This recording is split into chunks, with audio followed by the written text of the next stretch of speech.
За улсын их хурлын гишүүн Алтуйгийн нэр дэвшигтэй холбогдсон ерөнхийлөгчийн сонгуульд нэр дэвшигтэй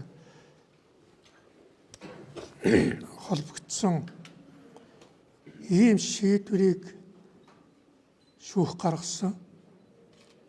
За энэ бол одоо манай шүүх засаглалын нэр хүндэд бол маш ноцтой халтсан ийм үйл ажиллагаа энэ дундчдны шүүхээс гарсан. Гэтэ ардчилсан намын нэр дэвшигч рүү халдж байгаа хоёр дахь том халдлагын хууль зөрчиж халдж байгаа. Та бүхэн санаж байгаа 20 оны сонгуулиар яг сонгуулиуд явж байгаа. Нэр дэвшигч Гамболд Баярцогт хоёрыг барьж аваач хорцсон. Энэ чинь бүр сонгуулийн хууль, намын хууль бүр бүгдээ шууд зөрчөөд. Тэгээ шууд бариад аваач хорцсон. Шүүхийн шийдвэрээр. Шүүхийн шийдвэрээр шүү дээ.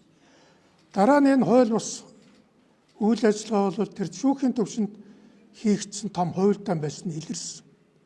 Гэтэ тухайн үед ардчилсан нам бас энэ асуудлыг ер нь зууж хойноос нэг тууштай яваагүй харгаа гарч өнөөдөр ахаад Алтуйг дээр ийм кейс ахаад гарч ирж байна.